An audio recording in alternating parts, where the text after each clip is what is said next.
Hey everyone, it's been a minute. Today I wanted to make a video on working with the crawling chaos. He is one of the most dangerous beings that you can invoke.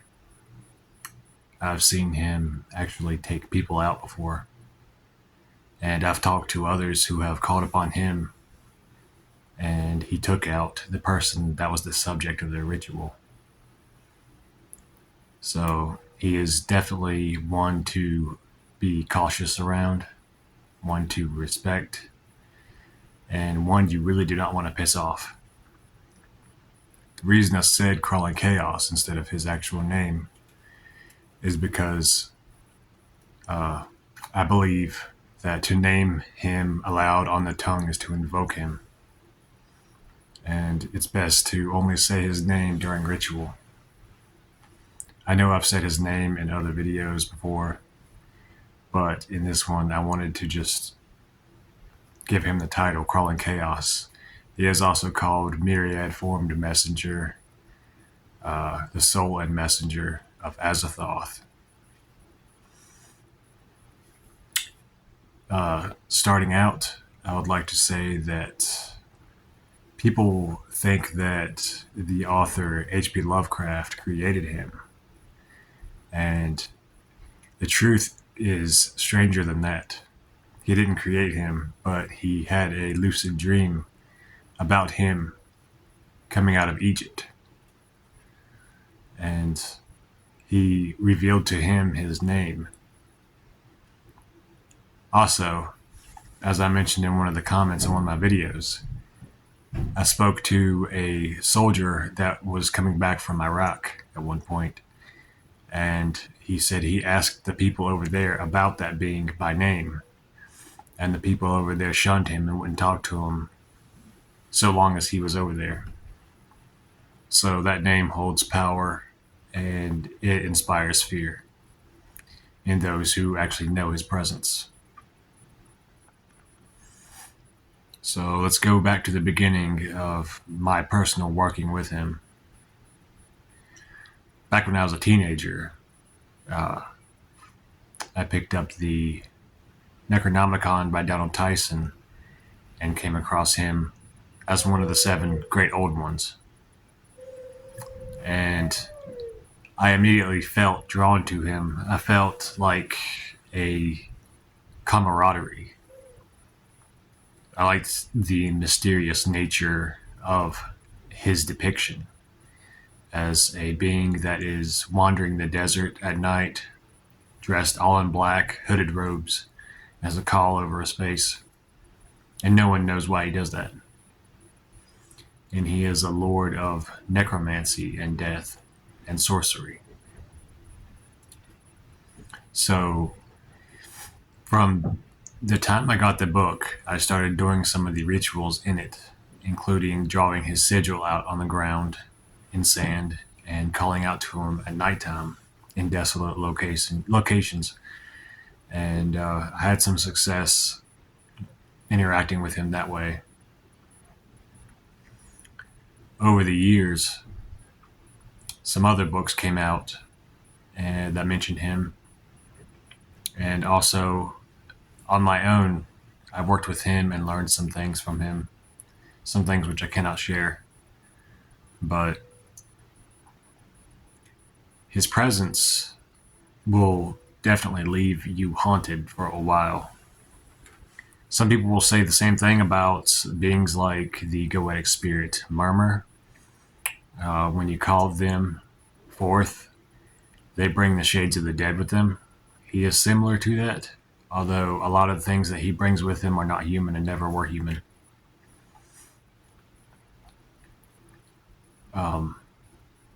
The best way to initiate contact with him is the simple rite of drawing out one of his sigils in sand, calling out his name a few times, and petitioning him.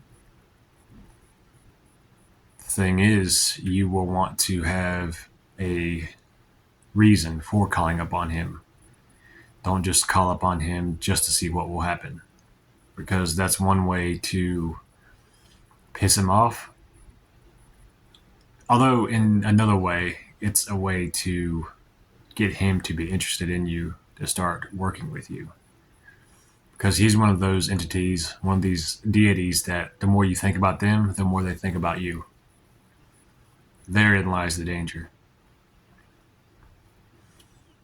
As I said in, I think, another video, I have called upon him to influence someone so that I could move in with them, because I was looking for a place to live at the time.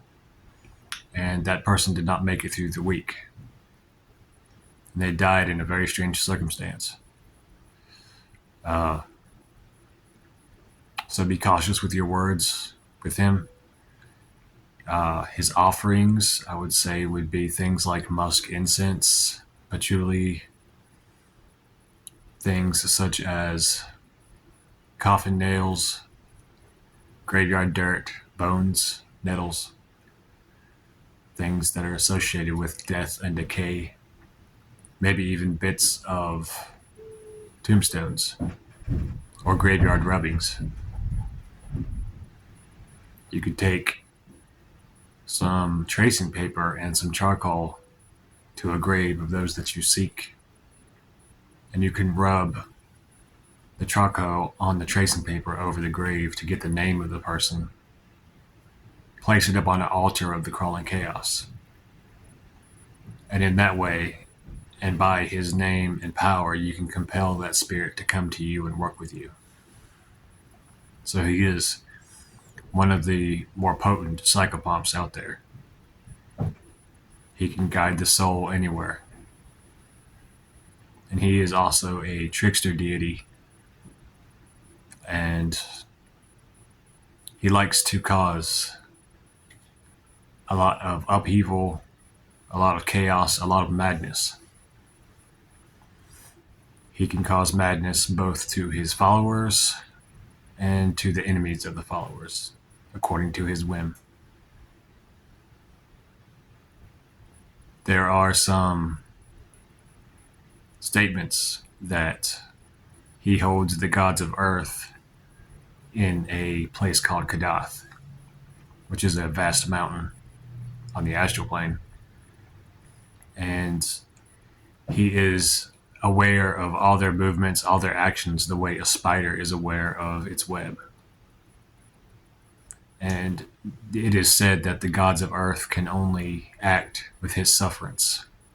The gods of earth can only answer the prayers of their followers if he allows it.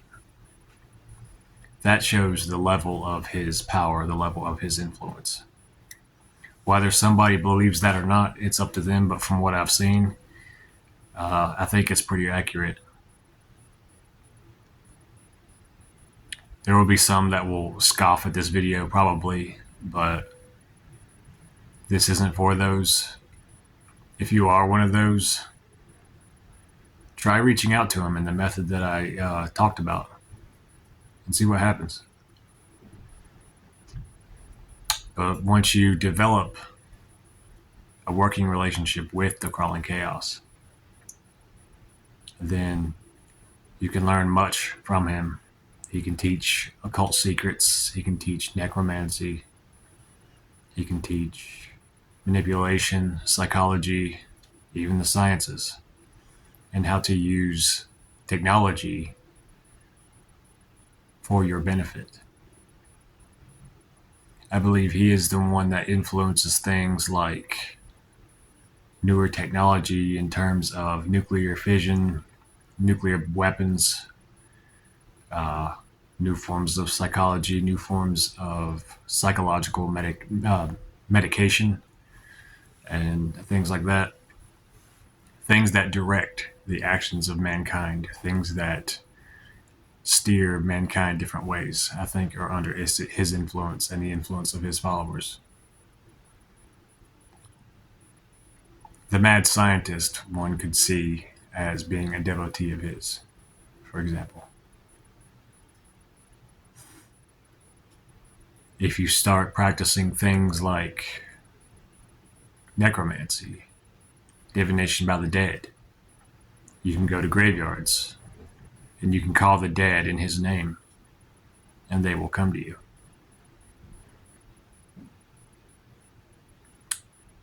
If you use things like Ouija boards or scrying mirrors, you can open them with an incantation to the crawling chaos, asking him to inspire certain shades of the dead to answer your call.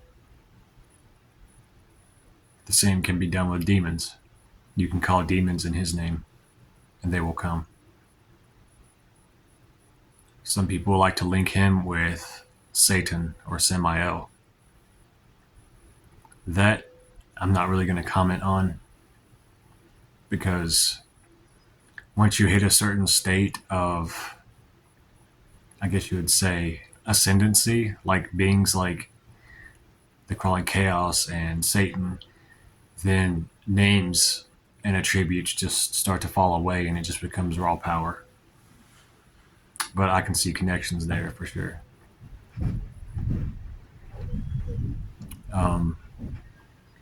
As y'all saw in that one short video, I showed my altar to him with the skulls and stuff.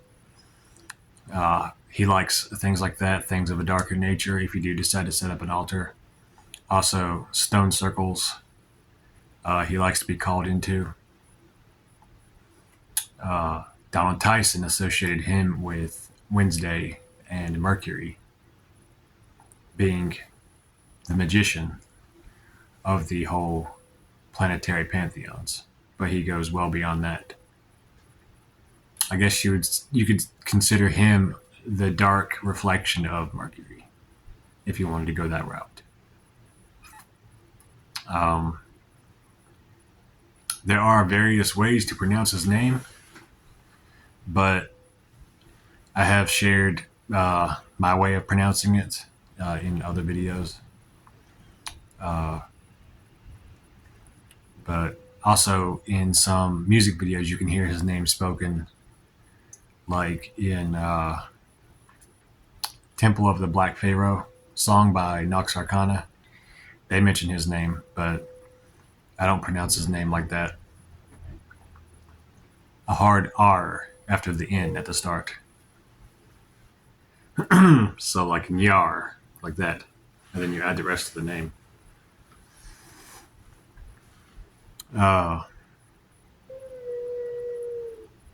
He will usually come to you when you are in the in-between state, like between sleep and wakefulness. Sometimes he'll appear as a cloaked hooded being standing at the edge of your bed, staring down at you. And you'll hear his words in your thoughts in your mind. And it's a deeper voice, but very articulated, if he decides to come in that form. He also has 1,000 other forms. He's called God of 1,000 Forms. It's one of his titles. And I've worked with quite a few of them. But one of his other main ones is the Black Pharaoh, which he appears as a pharaoh in prismatic robes. He's very articulated, very energetic, and has a positive demeanor, but a sinister undertones, sort of like the energy of a fallen angel.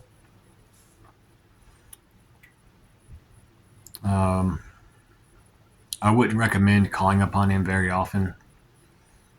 Maybe only if you have serious questions concerning necromancy or you need somebody taken out, things like that, because he is very good at that.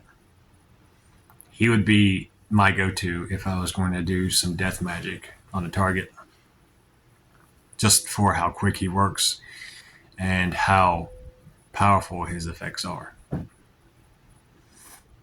He puts some other beings to shame in that regard.